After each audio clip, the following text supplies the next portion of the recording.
हाथी जो आजकल के हाथी हैं बहुत छोटे, इनके पूर्वज और बड़े हुआ करते थे, वो भी मर गए बहुत सारे। और ह्यूमन बीइंग जो इन सबसे बहुत ही छोटा है वो जिंदा रह गया। तो लोगों ने सोचा कि ऐसा क्या था कि हम जिंदा रह गए।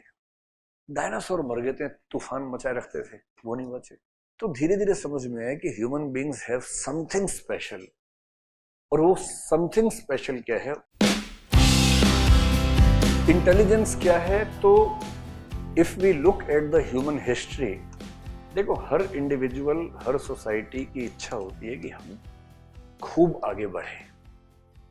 We should achieve the maximum possible things in our life. This is a general desire of all the societies, all the individuals. तो ह्यूमन हिस्ट्री में एक बहुत सरप्राइजिंग एलिमेंट ये है कि ह्यूमन बीइंग्स कई स्पीशीज से बहुत छोटे थे, कमजोर थे, पर डायनासोर मर गए। हाथी जो आजकल के हाथी हैं बहुत छोटे, इनके पूर्वज और बड़े हुआ करते थे, वो भी मर गए बहुत सारे। और ह्यूमन बीइंग जो इन सबसे बहुत ही छोटा है वो जिंदा रह गया। तो लोगों ने सोचा कि ऐसा क्या था कि हम जिंदा रह गए। डायनासोर मर गए थे, तूफान मचाए रखते थे, वो नहीं बचे। तो धीरे धीरे समझ में आया कि human beings have something special. और वो समथिंग स्पेशल क्या है, उसका नाम धीरे धीरे पड़ गया इंटेलिजेंस। कम्युनिकेशन की वैल्यू उसमें ये थी कि जैसे हमने बोलना सीख लिया, जब होमोसेपियंस के प्रोसेस में थे हम लोग, बाकी स्पीशीज बोल नहीं पाती हैं, उनको बहुत कम बोलना आता है। जैसे बिल्ली म्याऊं करती है तो उसका मीनिंग होता है जो बाकी बिल्लियां समझ जाती हैं। हम सोचते हैं कि म्याऊं म्याऊं कर रही है। ये वैसे है कि हम बिल्ली के सामने बोल रहे हैं, सोचे कि क्या भोमो करते रहते हैं हर समय, उन्हें क्या पता कि हम क्या बोल रहे हैं। So as we are not able to understand their expression, they are also not able to understand our expression.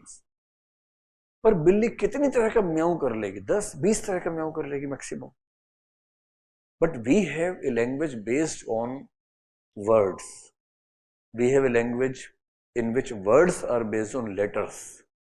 And with the help of limited letters, we can make innumerous words. And with the association of limited words, we can make innumerous sentences. So the capability of human language is very, very much more than the animal languages. अब इससे क्या होता था, जैसे human beings हैं, वहाँ बंदर भी हैं, बहुत सारे भालू वालू भी हैं, इतने में शेर आ गया। अब जब तक भालू क्लैरिटी से बताएंगे कि शेर आ रहा है, उससे ज्यादा क्लैरिटी से इंसान बता पाएगा। भागो शेर आ गया, भागो शेर आ गया, सब भाग गए। एक भालू बोल रहा है, कुछ बोल रहा है किसी तरीके से, बाकी भालू कह रहे क्या क्या, इतने में शेर आ गया, निपटा दिया उसको।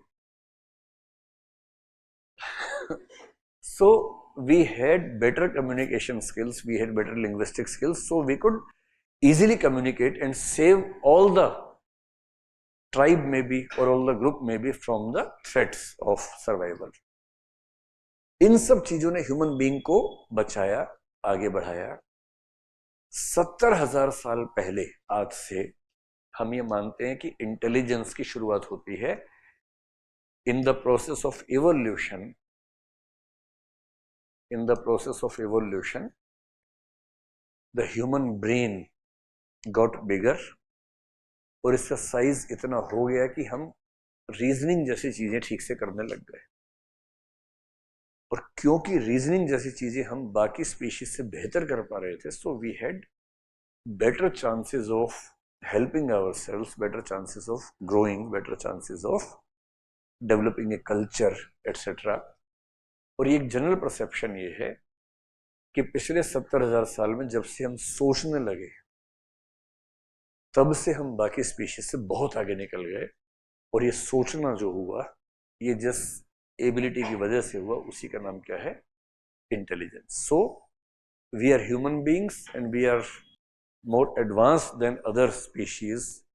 That is precisely because of one ability that we have, and that is known as intelligence.